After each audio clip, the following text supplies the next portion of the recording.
¿Qué tal? Buenas tardes, queridos alumnos, público general. Es un gusto para mí recibirlos en este su canal con la idea de platicar un poquito acerca de lo que estamos trabajando en el Tecnológico de Estudios Superiores de San Felipe del Progreso. Pues bueno, como hemos visto durante el curso, hemos estado trabajando sobre lo que tiene que ver con la metodología de la investigación. Entonces esta parte es importante en términos de cómo desarrollamos nosotros nuestros trabajos de investigación, ya sea para terminar en una titulación, ya sea para pedir un presupuesto, o ya sea con la idea de poder verificar, pues, de alguna manera, las herramientas de trabajo con las que con nosotros contamos a la hora de impartir nuestras sesiones. Un punto bien importante en la parte de las investigaciones es la elaboración de hipótesis.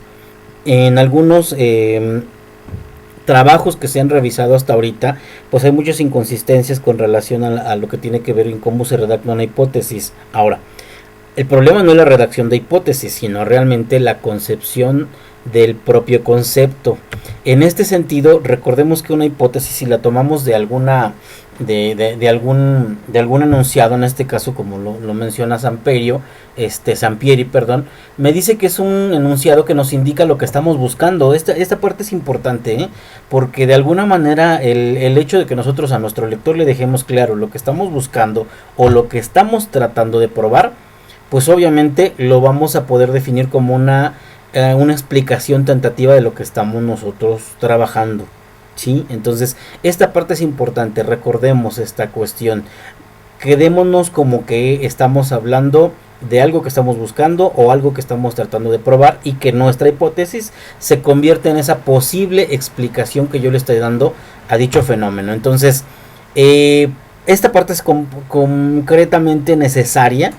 Claro que es necesaria, no en todos los casos, pero sí de alguna manera, pues bueno, siempre es prudente buscarle alguna explicación. O sea, si yo tengo aquí una serie de líneas, pues bueno, tendría yo que buscarle la explicación si es que estoy trabajando en alguna cuestión que tenga que ver con la psicología, con el psicoanálisis, o a lo mejor con, no sé, con alguna enfermedad, con alguna cuestión de la visión. Entonces, las hipótesis no necesariamente son verdaderas, y tampoco son necesariamente forzosas en todos los trabajos de investigación. Entonces me dice que son proposiciones tentativas acerca de las relaciones entre dos o más variables. Aquí tenemos, ¿no? Si yo me pusiera a ver la agresividad de un perro en función de su estatura, de su tamaño, pues bueno, desde ahí ya estoy tratando de correlacionar dos cosas que yo puedo medir, y esas dos cosas que yo puedo medir siempre van a poder generar una hipótesis, siempre van a recaer en una hipótesis. No necesariamente. Habrá que checar el nivel de estudios o el tipo de profundidad que se requiera en esta investigación para ver si es prudente o no producir una hipótesis, formular una hipótesis, perdón. ¿De qué depende? Eso sí, va a depender de lo que yo les comentaba ahorita, va a depender de hasta dónde queremos avanzar con nuestro trabajo. Si solamente quiero saber, si solamente quiero identificar algunos elementos, es decir, que me quede yo en el nivel exploratorio, realmente no es necesario proponer una hipótesis. Si yo quiero describir un hecho, ¿sí? Si yo quiero describir algo que yo creo que va a pasar, sí es necesario.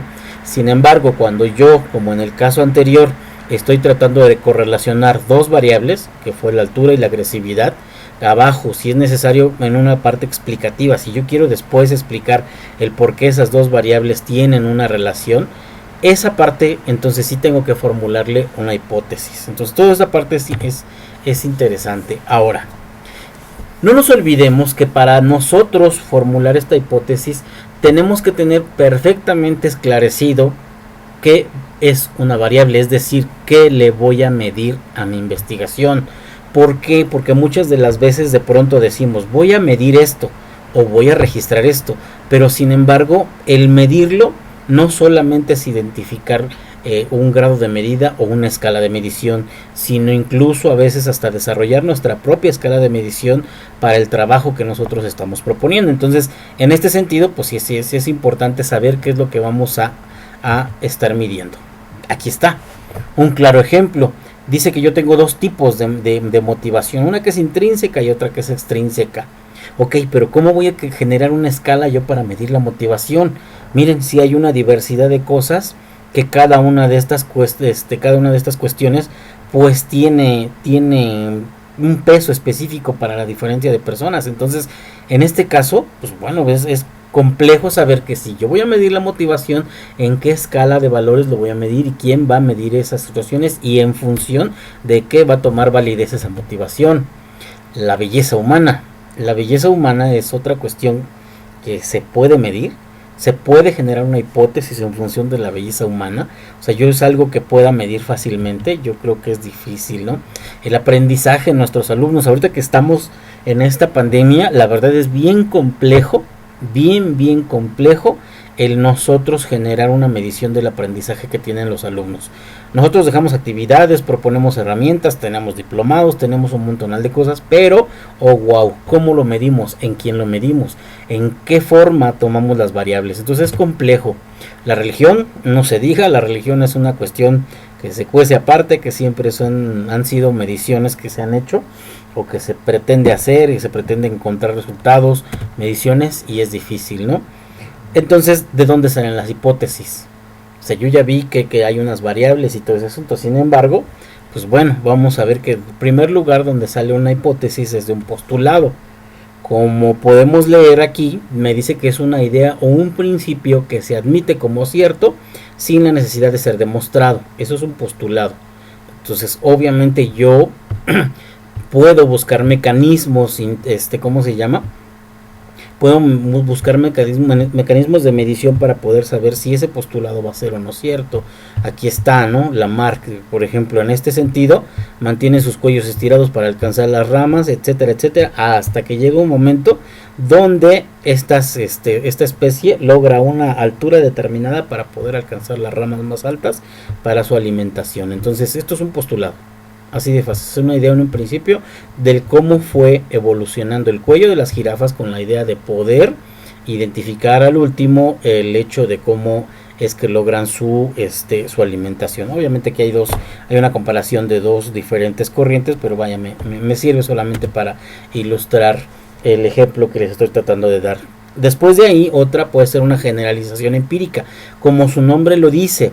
En este sentido, pues obviamente una cuestión es que yo voy a checar sucesos empíricos y voy checando una y otra vez hasta que yo trate o crea yo que eso está. Y la otra, ¿de dónde voy a generar una hipótesis? Pues de los antecedentes, de estar leyendo, de los artículos, de las investigaciones que tienen otras personas, de los libros que ya se escribieron, de las versiones, de todo lo que se refiera a las fuentes primarias. Siempre es importante que de ahí tomemos nosotros nuestra hipótesis. Entonces, ¿es importante generar las hipótesis? Totalmente sí. Siempre es necesario que tengamos nosotros las hipótesis y que las desarrollemos de acuerdo a los estándares que están metidos, porque tenemos nosotros una bronca muy seria en el tecnológico, donde siempre hablamos de las hipótesis y se desarrollará el mecanismo y se valorará y se obtendrá, y esas no son hipótesis. Creo que las respuestas, las hipótesis me dicen que tienen que ser una propuesta tentativa a la respuesta de lo que estamos investigando. Tiene que estar aunado con los objetivos, y en este caso me dice que surgen obviamente de los objetivos y de las preguntas de investigación, y que obviamente en este sentido que yo ya valoré de acuerdo a lo que yo revisé en la literatura, porque muchas veces encontramos nosotros investigaciones que ya tienen una base científica en otro lugar y que desgraciadamente no tienen la delicadeza los estudiantes de buscar esas fuentes. Entonces, ojo, nuestras hipótesis van a surgir de nuestros objetivos, de las preguntas de investigación que van a desembocar en nuestra hipótesis, que es lo que nosotros queremos demostrar. Obviamente, de esta debe ser una situación real, deben ser comprensibles, precisas y concretas, y obviamente deben ser, en este caso, creíbles. ¿Por qué? Porque me dicen, creo que hoy lloverá. Ok, estoy de acuerdo. ¿Cuáles son los elementos que tú tienes para saber que hoy va a llover? Las variables y la relación planteada entre ellas es muy importante, que ambas sean observables, que sean medibles, que tú conozcas la escala, que tú tengas la escala o que tengas la herramienta adecuada para saber qué onda con esa escala, ¿sí? Y obviamente en este caso pues deben estar ya relacionadas con técnicas disponibles para poder medirlas, porque si no después volvemos a lo mismo, vamos a medir la motivación, pero nosotros no somos psicólogos, entonces ¿cómo pienso yo hacer ese tipo de cuestiones? Terminamos con esta imagen que es una propuesta de Sampieri, donde dice, bueno, pues las hipótesis son de diferentes tipos, tienen estas características y obviamente tienen los diferentes objetivos para poder concretar su labor a la hora de ser nuestra guía de investigación. Creo que en ese sentido es muy importante que recordemos que todos estos elementos que estoy comentando son importantes en términos de que somos investigadores y nosotros estamos buscando las herramientas correctas para poder nosotros demostrar que nuestra investigación es fehaciente, es creíble y que lleva a un resultado coherente de lo que nosotros estamos buscando. ¿Es correcto? Pues bueno, compañeros, eso es lo que yo quisiera platicarles el día de hoy. Pues seguiremos en contacto a través de nuestro canal. Denle un like, suscríbanse y pues enhorabuena a todos.